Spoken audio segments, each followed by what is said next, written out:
Relationships between chess players are constantly evolving. The opponent that I played against in this game is named Mikhail Zlotnikov. He's a very solid Russian international master. And he was actually the first international master that I ever beat. I think I was 11 or 12 years old, and it happened in the New York Open a long time ago. And I beat him in a very interesting game that I was very proud of, and that many people came to me and told me that it was an amazing thing that a young boy beat an international master, and he was, of course, very upset about the game. But then, about 2 weeks before I played this game, which you're about to see, I lost to him in a very difficult struggle in the Marshall Chess Club. So when I sat down to play against him in Washington, D.C., in a very large open tournament, I was remembering the game that I had lost only a few weeks before, and I was ready to get some serious revenge. It's very important to be able to rise against an opponent who beat you the last game. If you start from a psychological disadvantage, then you're in trouble. But if you're energized by the loss, if you're ready to rise to the challenge, you have a very good chance. In this game, I did what a romantic might say is a very exciting thing in a chess game. I sacrificed both of my rooks. I want you to notice the patience of my play, even when very far down in material. While I was worse in a mathematical point of view, the quality of my pieces was much better, and I stopped all of his play despite having very little material to do so. He played c4 against me in the first move. In the game in the Marshall, I played e5, which is a classical opening, and it's the English opening. You notice that it's sort of like a Sicilian or with reverse colors, and it's as if white played e4, black played c5, and then black had another move. In this game, I decided not to play this. I played c6, with the idea of transposing into the Moran. He played d4, d5, e3, knight f6, knight c3, e6, knight f3, knight bd7. So in this position, we can begin to feel the plan. I've closed in my bishop on c8, which is often a dangerous thing to do. My idea is to eventually take his pawn on c4, and when he takes back, play the move b7 to b5, slowly take space on the queen side, then to play a6, lock those pawns together, move my bishop to b7, and eventually play c6 to c5, to play a structure and I use my bishop on the a8 to h1 diagonal. So while right away my bishop is a little bit closed in, later on, my plan is to open it up on a very good diagonal. So my opponent played the move queen c2, which is known as the anti-Moran. The main variation is bishop d3, after which I would take on c4, bishop takes c4. I would play b5, and after bishop d3 I would play a6. My plan once again is to play with c5 and open up the game along those lines. So my position is one in which right now it may look cramped for black, but potentially I'm going to bust things open, so I maintain the tension of busting them open later. He played queen c2, a system which slightly improves white's game. If I were to take on c4 now, his bishop would come out without having wasted a tempo coming out on d3 first. I played b6. This may at first be a strange looking move. My plan is to once again develop my bishop to b7, and eventually to play c6 to c5. The position will explode in the center, and my bishop will be well placed. The idea of this opening is to you take a very solid center and you maintain the flexibility to uncoil. Black, by maintaining the solidity, it may seem cramped at first, but I have always the potential for my position to uncoil on his. I can take on c4 and play b5 and play c5 whatever I want, so my position is one of potential energy. He played the move bishop d3, developing bishop normally. I played bishop b7. He castled, and I played bishop e7.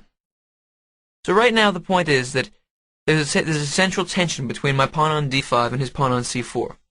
If he were to trade on d5, and I would take back with my c-pawn, the center would be pretty much symmetrical. Pawn structure, in fact, is symmetrical except for my pawn on b6, and black's position is fine. So he doesn't have really the option of trading on d5. And later on, I may take on c4 and play c5, so my position has a nice dynamism to it. My opponent now played rook b1. And this is a very important moment. Right now, he's challenging me. His plan is to play b2 to b4. If he plays that move, then it'll be very difficult for me later on to play c5 myself, because he's controlling the square more. And if you imagine I were to castle, and then he were to play b4, if I ever play c5, he can take with his b-pawn, and after I play b takes c5, my bishop on b7 hangs to his rook on b1. So his plan when he plays rook b1 is to play b4 and stop my plan of playing c5. But I believe rook b1 is slightly incorrect, and I took advantage of it because I think it's a slightly wasted move, and I played my plan right away. D takes c4, bishop takes c4, c5. So just before he was about to stop my plan, I played it myself. This is a classic example of prophylaxis in chess.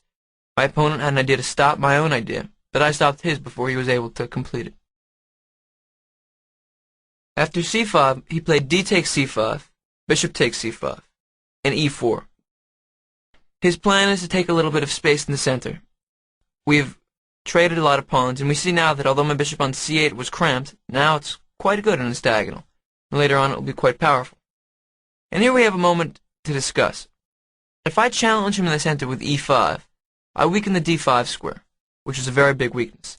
He'll be able to play knight c3 to d5 to trade off there and to occupy the central squares very well. If you notice, the difference in the knight positions is that my knight on d7 is much further away from his weak d4 square than his knight on c3 is from my d5 square. It takes him one move to get there, and it takes me 3 moves to get there. Knight b8, knight c6, knight d4. So if I were to play e6 to e5 right away, I would come into some problems because he would immediately be able to occupy the d5 square. But later on, it's going to be something which I want to do. So I want to prepare and then play e6, e5 later on. He played e4, and I played a6, the idea of which is to control the b5 square. This opening is actually quite similar to the structure of the Queen's Gambit Accepted, which I also play with black. The plan being to play a6 and b5, and also to have a rather symmetrical pawn structure, but to slowly take advantage of his queen side. By playing a6, I also use pins which you could play by bishop b5 and knight b5. It's very useful to control the b5 square. I decided not to castle immediately, because I would be committing my king to a place where it doesn't necessarily need to be, and he'd be able to begin his kingside attack immediately. Moves like bishop c1 to g5 can come into consideration. You might consider playing e4 to e5. I really don't want to commit myself so quickly. I want to slowly improve my position and only commit later on. a7 to a6 can be described as maintaining the tension. I'm not clarifying my king position until I need to. He played bishop f4. I played rook c8. It's always good to line up your rook with your opponent's queen, and vice versa. Usually, a queen doesn't want to be lined up so much with a rook, because potentially if all those minor pieces were to move, it could turn out very well. And if you look at the position, in fact, black is threatening already to move all the pieces out of the way. If I play b5 and he moves his bishop somewhere, then I play b4, he'll have to move his knight somewhere, and suddenly only my bishop has to move away to expose my rook straight on the queen. Whenever your opponent lines up a rook with your queen, beware, and maybe you should move your queen away, even if it doesn't seem like it can open up immediately. After rook c8, he understood that idea and moved his queen from c2 to e2. A very wise move. Now my rook doesn't have such powerful threats on the c-file. I expanded a little bit on the queen side, b6 to b5. He played bishop back to d3. Now once again, I can castle if I want to, but I don't think it's a very good move, because he has the option of playing e5, and after my knight moves, my h7 pawn will hardly be defended at all, and he'll be able to begin a very large kingside attack. Think about if I play knight g4, he can even play bishop takes h7 check. King takes h7, and then knight g5 check. After the king moves again, he takes my knight on g4. I've lost a pawn, and my king is being attacked very brutally. So a very common theme in semi-open positions is to refrain from castling, not committing your king quite yet. If I were to castle, he'd be able to begin his plan immediately. A lot of the time when you leave your king in the center, what you're trying to do is decide or let your opponent guess as to whether you're going to go kingside or queenside. In this particular position, it's a little bit strange, because my king obviously can't go to the queenside anymore. But what I am doing is I'm slowly improving my position before allowing him to begin an attack. If he begins an all-out attack on my h7 pawn, when my king is still on e8, I'm never going to castle there. And my king could potentially be safer in the center, although I'm aware that a little later on I'm going to castle kingside, as long as nothing too crazy happens. I'm always checking tactically to make sure that everything is alright, in terms of my being able to castle later on. And I'm simply improving my position to prepare it. I played h6. Another possibility for me that would be very interesting would be to play the variation knight f6 to h5. His bishop moves, say, back to d2. and then queen d8 to c7. It's a very interesting maneuver that was played in a game Smyslov-Kasparov, I believe in 1984, although I'm not sure of the year. The idea is I chased the bishop off of the f4 square, and then I played queen c7, threatening to occupy the f4 square with my knight. It's a very interesting theme to look at. He has to defend once again the f4 square, but if he plays g3, we can consider using a tactical theme that we saw in the first two games that I analyzed against Todd Luna and Katina. I can take on g3, and if h takes g3, queen takes g3. The f2 pawn is pinned. That's a potential attacking theme which I can use to bust open his kingside. Knight h5, his bishop moves, and then queen to c7 is a very interesting idea which I could have played. Instead I played h7 to h6, which has a number of ideas. For one thing, I take away the g5 square from his bishop or his knight, which could be a useful thing later on. Another thing is that my pawn is no longer on h7 to be a weakness from his bishop on d3, so his idea of e4 to e5 loses some force. And furthermore, I have an aggressive idea of g7 to g5, which I might decide on later on. If I decide not to castle kingside and to attack him on the kingside, this could be useful, but we'll see. After I played h6, he played the move knight to d2, and now his plan becomes clear. He wants to play a2 to a4 to make me move my b5 pawn, and then to occupy the c4 square with his knight. This is a very good position. His knight is then poised to jump into d6. He could play e4 to e5 and take advantage of my dark square weakness right in the center of things.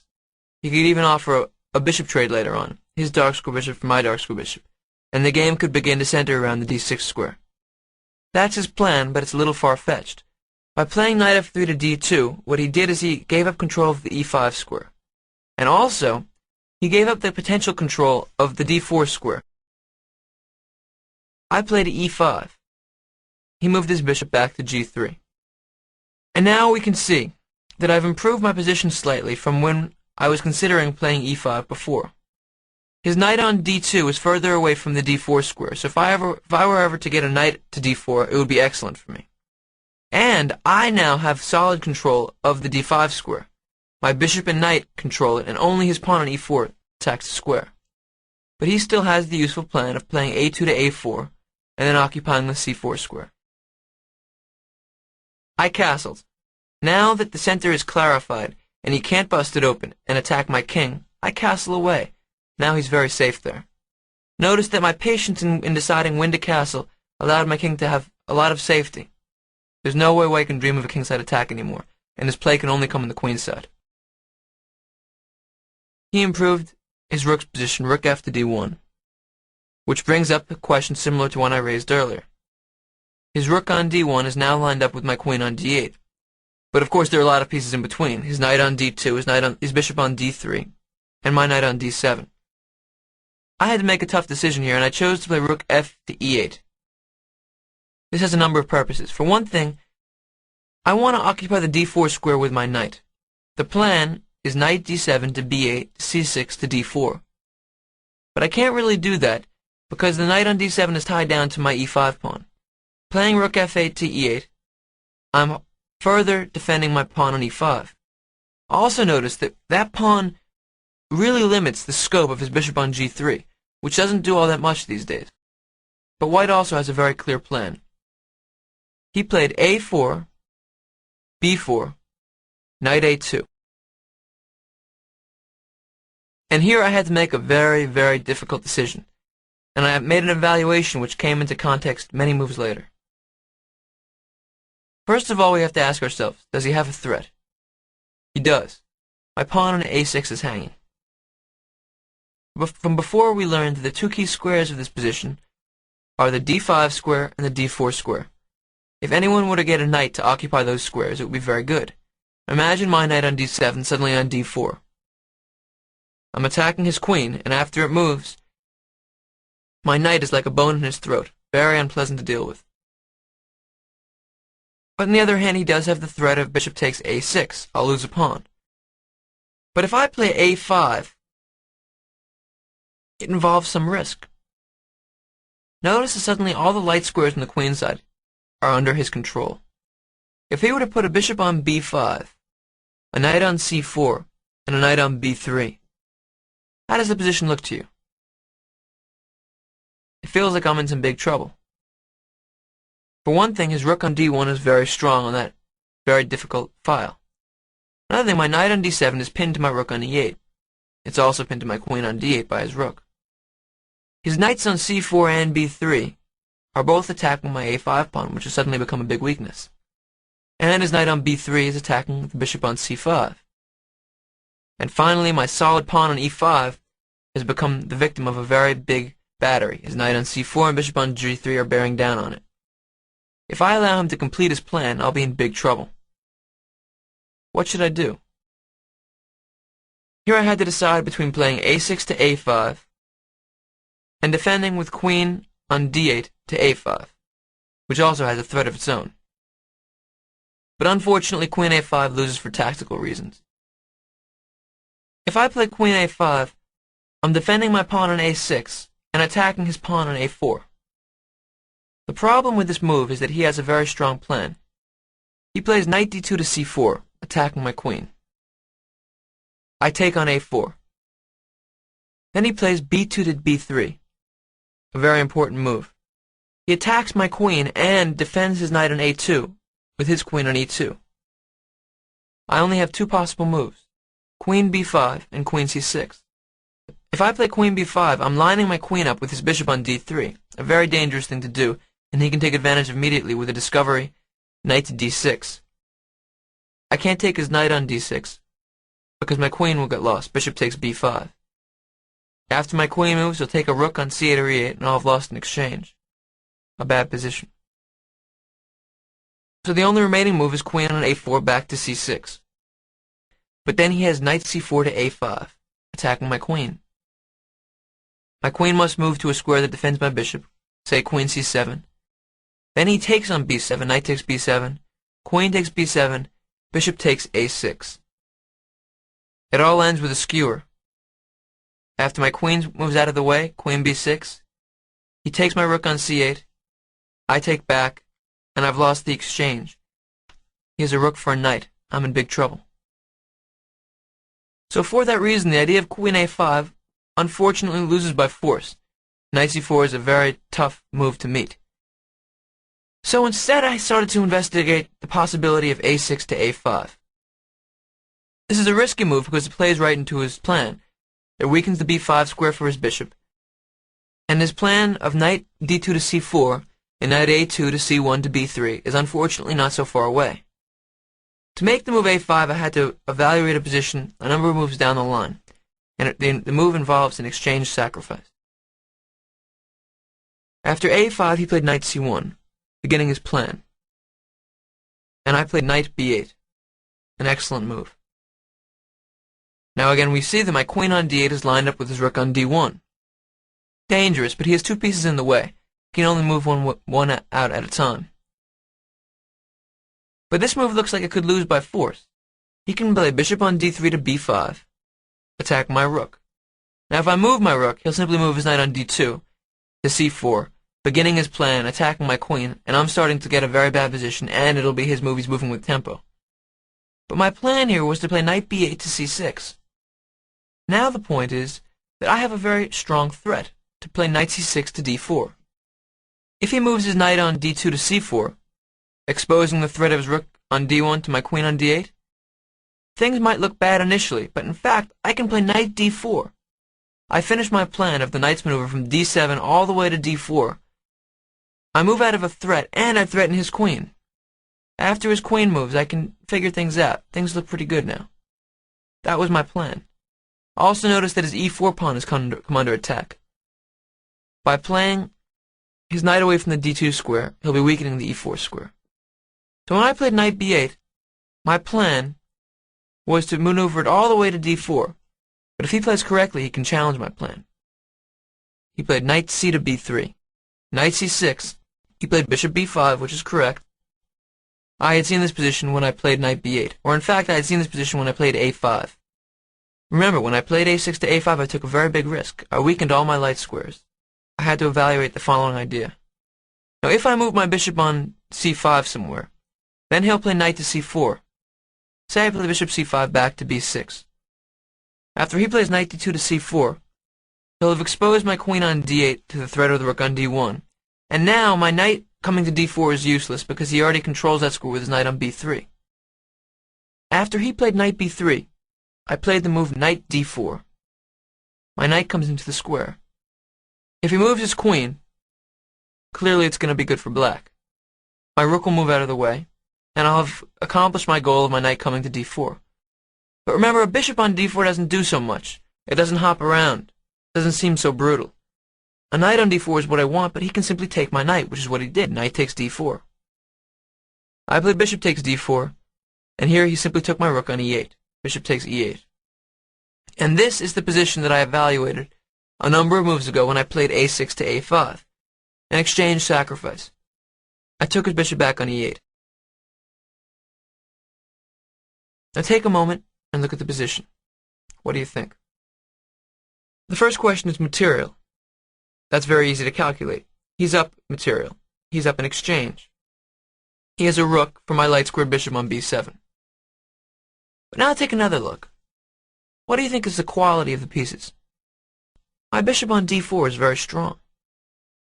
It threatens the b2 pawn, which has to be defended by his rook on b1, and it ties down the f2 pawn, which needs to move in order for his bishop on g3 to come into play. My bishop on b7 is also very strong.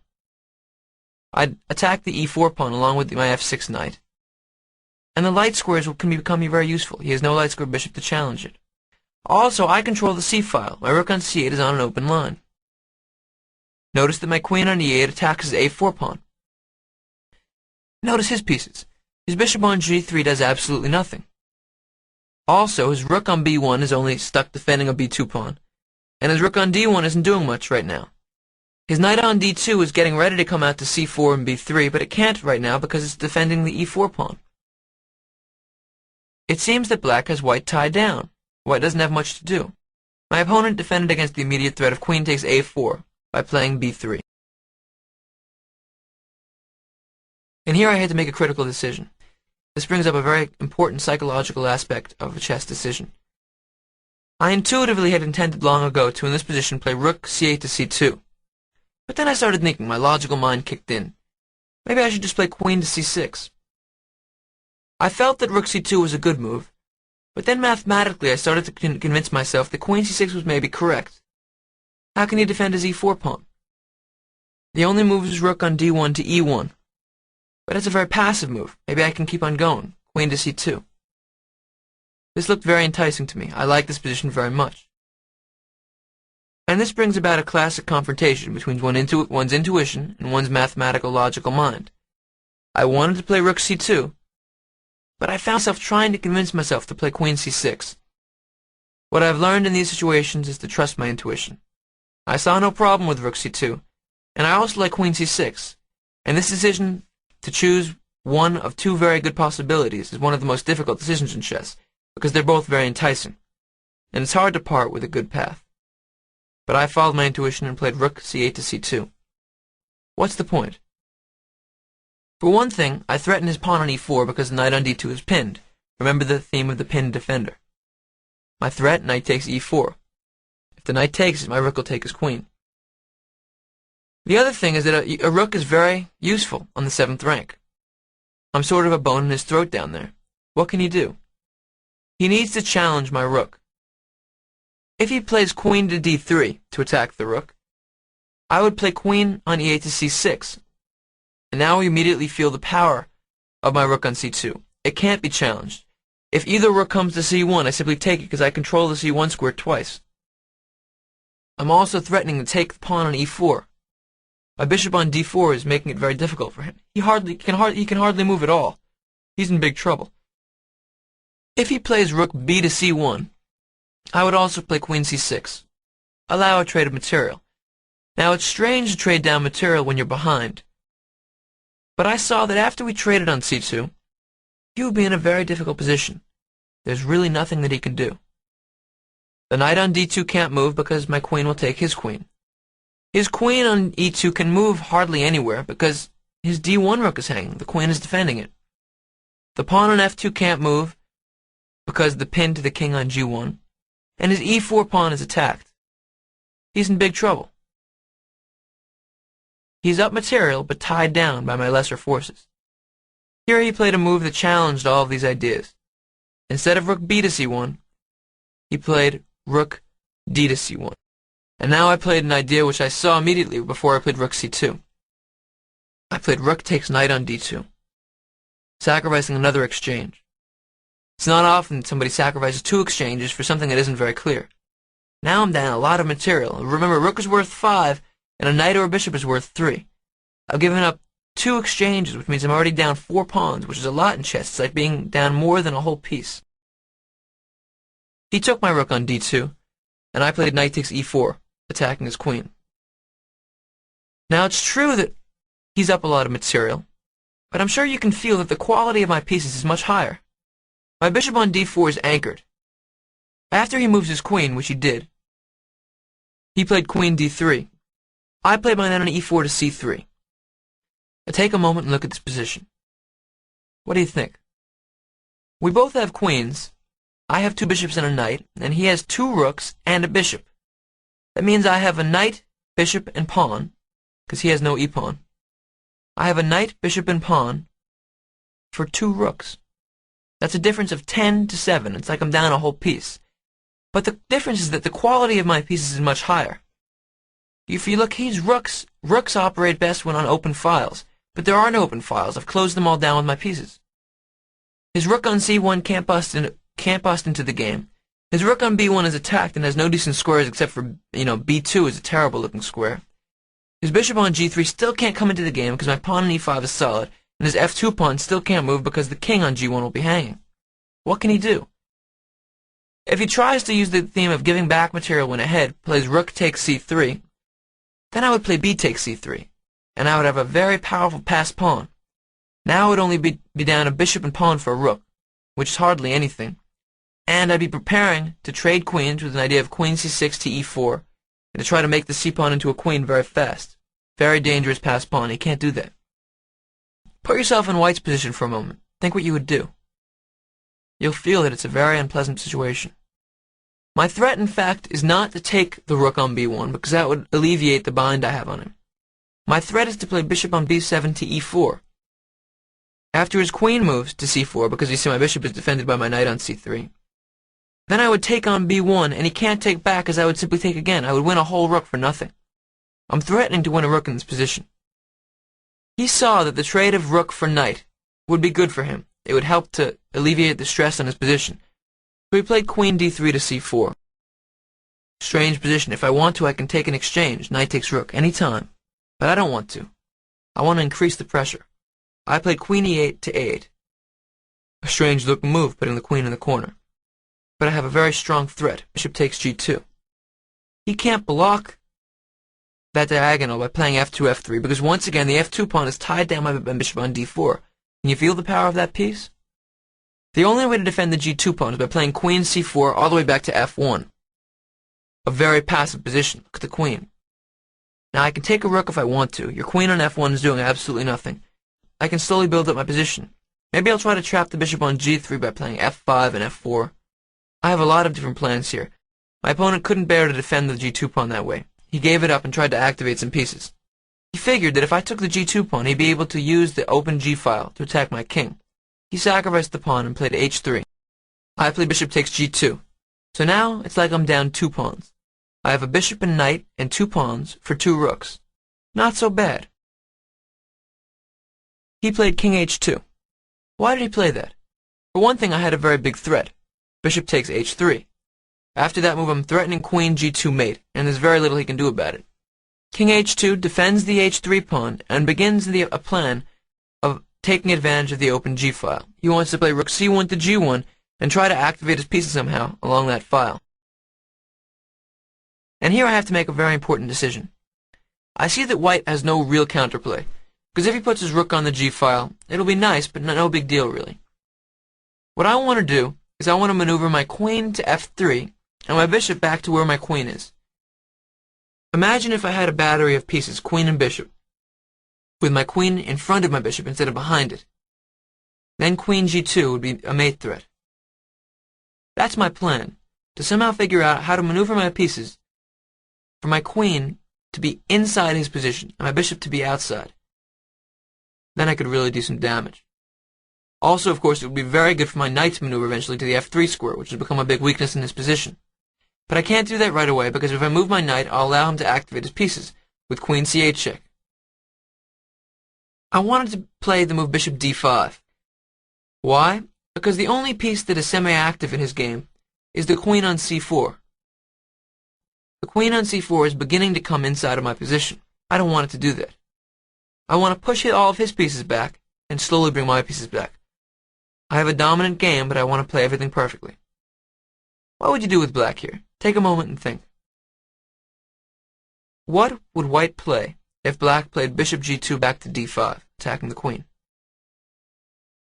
There are two options. White can move ahead, or white can move back. If he plays queen d3, then I've accomplished my goal. Plus I can play bishop to e4 and double up on the rook on d1. But he has another option. He can play queen to c7. And now suddenly I have a bone in my throat. Queen on c7 attacks the e5 pawn. Suddenly my queen on a8 has the feeling of being tied down to my a5 pawn. He has a very strong threat. I have to figure out how to deal with it. And his queen can't be chased away from that square. It's a very active position. Things can get bad for me suddenly. My position is very good. It's very dominant, but it's also a delicate one. In fact, if you look back, his threat in this position is to play queen to c7. The queen is entering my position, and it has threats. So we know what his plan is, to enter my position with his queen. And we know what my plan is, to drive his queen back, and to eventually take advantage of the diagonal by putting my queen in front of my bishop. What did I play? Can I stop his plan and accomplish my plan? Without the explanation I just gave, my following move may seem a little bit bizarre. The position is one in which I sacrifice a lot of material. I can play knight takes rook if I want to any time. And I played the move queen a8 to b7. Why? By now you probably already know. Very simple. To take away the c7 square from his queen. This brings up the importance of prophylactic thinking in chess. You would never think of making the move queen a8 to b7 unless you thought, what's my opponent's plan? His plan is to play queen c7. My plan is to drive his queen back. So I can take away the c7 square, and then drive his queen back, and then I'll have a great game. It's very simple logic if you think about what your opponent's plan is. Queen b7 is a very strong move. Your inclination may always be when you're down material to play quickly, aggressively, force things. That's not always the case. You can be down material and still control things. Sometimes you have to play patiently, even after you've sacrificed material. After queen b7, he played rook b2, finally moving the rook away from the threat of my knight. Frankly, I wasn't intending to take the rook, so I didn't really care. His plan is to play rook d2, though, try to activate the pieces that way. It would be very good for him to trade off his rook for my bishop on d4. Maybe he'll play rook d2 and try to take on d4, and after pawn takes, queen takes. If you imagine the trade of his rook on b2, for my bishop on d4, and pawn on e5, the position suddenly has a different feeling. His bishop on g3 has become active. One of his pieces that was cramped is off the board, and my dominant bishop on d4 and pawn on e5 are gone. Now white's game is okay. So it's strange that white's main plan is to give up a big piece for a smaller piece, and black's main plan is to prevent that exchange. This speaks to the quirky nature of chess. The value of pieces is always changing. Never be dogmatic in your assessments of a chess position. I played my plan, bishop on g2 to d5, pushing his queen back. He played queen d3. And now I used a common theme of repeating the position a few moves. I played bishop to e4, he played queen to c4, and I played bishop back to d5. He played queen d3. Why did I do this? For a number of reasons. For one thing, we were nearing time control. We had to make 40 moves to get another hour on our clock, and I wanted to have less moves to make, for us to have less moves to make, because frankly I like my position more. And when you have a better position, you don't want things to get random so much. Also, by repeating the position, you can often instill in your opponent a false sense of security. If I repeat the moves against you once, maybe you begin to feel, oh, he's only looking for a draw. That makes defending after I play on a little more difficult. You should always seize upon every psychological nuance you can in a chess game. I repeated the moves twice, just to make him have a feeling that maybe he will be able to draw, but also to get closer to the time control. Then I played bishop e4, queen c4. Now look at this position. Remember what my plan is. What do you think I played? Remember, I want my queen to go in front of my bishop and to attack the g2 square. How can my queen get there? One possible plan is to play bishop on e4 back to f5, then jump in with the queen, queen f3, and then bishop back to e4. Makes sense. I like the central position of my bishop on e4, and wouldn't mind keeping it that way. Notice also that with my bishop on e4, his rook on b2 can't move that much. If he plays rook d2, I always have the option of bishop back to d5, and then taking his weak pawn on b3. Still, I'm maintaining his position. I'm keeping him tied down. I played queen b7 to d7. Now you see my next two moves are probably going to be queen d7 to f5, and then into f3, headed for the g2 square. After queen d7, he played rook d2. What should I do? I mentioned playing bishop d5 with the idea of winning the b3 pawn. You think that's correct? This would probably be a mistake now. Because of the exchange sacrifice he can play, he can give the material back by playing rook takes d4. Now if I take his queen, he'll take my queen. My bishop is pinned to my queen. I have to take back on d4 with my pawn, and after queen takes d4, the b3 pawn is in fact not hanging because my bishop is still pinned to my queen. Now I have a knight and pawn for a rook. I'm down in exchange. My position is okay, but now his bishop on g3 is opened up and things look okay for white. I continued with my plan, queen f5. What would happen if he played what he had intended, rook takes d4? Let's calculate. Rook takes d4, e takes d4, queen takes d4. I play queen f3, threatening checkmate on the g2 square. There's only one defense, rook g1. And now I play knight on c3 to e2. And white is in big trouble. I'm threatening the queen on d4 and the rook on g1. He plays queen d8 check, which doesn't make any difference. I play king h7. And now white is completely lost. There's nothing he can do. If his rook moves from g1, queen g2 will be mate. The only thing he can try is queen on d8 back to d1. I play knight takes g1. If he takes on g1 with his king, queen g2 or queen h1 will be mate. He has to play queen takes g1. And now all the material has been won back. I can play queen takes b3. I'm up 2 pawns. I have a brutal passed pawn on b4. I can always play queen back to f3, which ties down his queen on g1. I'm completely winning. He's lost. Notice that my whole plan centers around stopping his idea. He never quite has time to alleviate the pressure on his position. I stop all of his ideas and keep on mounting my own plan. This is how to play when you're down material and have a positional advantage. Increase the pressure and play prophylactically. None of his plans can quite work. He played rook g1, defending the g2 square that I was about to attack. I played bishop e4 back to d5. Now he came into his beloved c7 square. But I don't really care about it anymore because my queen has become very active on f5.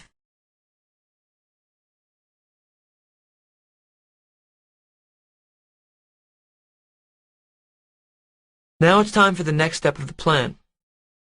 What should I do?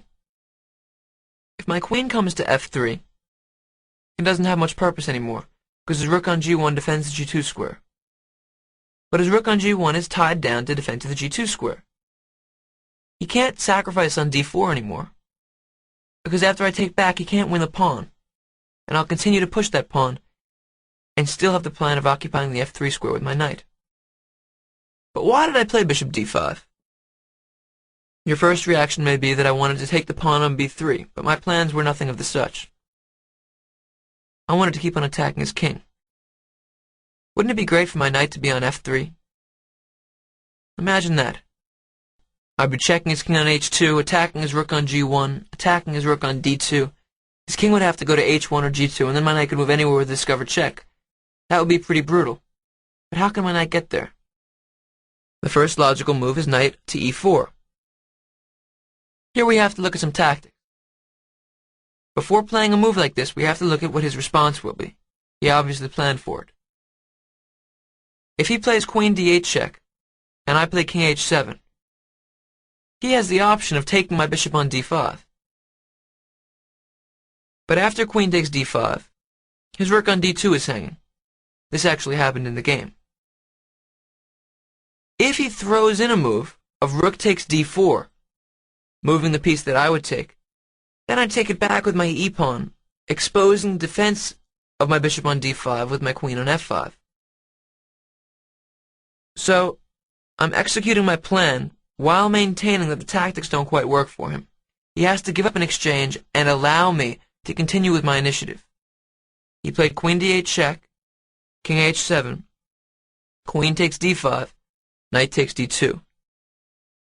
It seems as if for a long time the struggle has been based upon the theme of him trying to sacrifice material and me trying not to allow him to sacrifice material. But here I allowed him to give me back material only in a situation where it worked for me and where I could keep my initiative. Notice I've maintained the bind of the bishop on d4 and pawn e5, and thus maintained the passivity of his bishop on g3. And also my knight on d2 is getting ready to come to the f3 square. Do you see a defense for white? He played king g2, defending the f3 square. My light squared bishop is gone. Now I need to make a new plan. I began by sacrificing 2 exchanges. Now I'm 1 exchange down, but I have 2 pawns for it, so the material is pretty much even. But he's also slowed down my initiative, it seems. I have to make a plan to win the game. Notice that he has a number of weaknesses in his king side. The pawn f2, the pawn h3.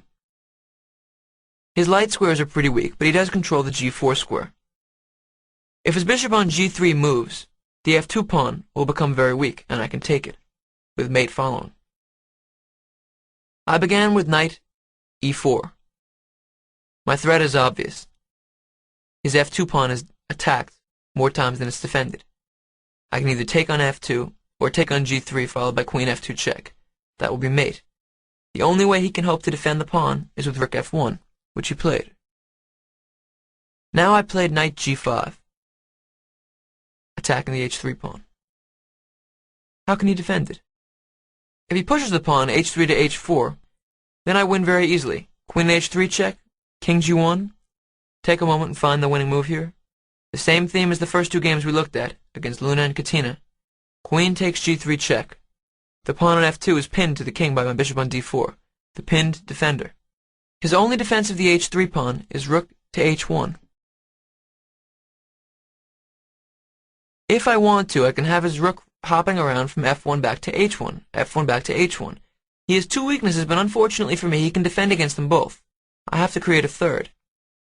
But there's another element to this position, which is that white can't move. The bishop on g3 is completely tied down to the f2 pawn.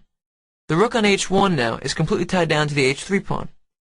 If his queen moves off of the a8, h1 diagonal, say by taking my pawn on a5, then he'll be completely destroyed by my control of that diagonal.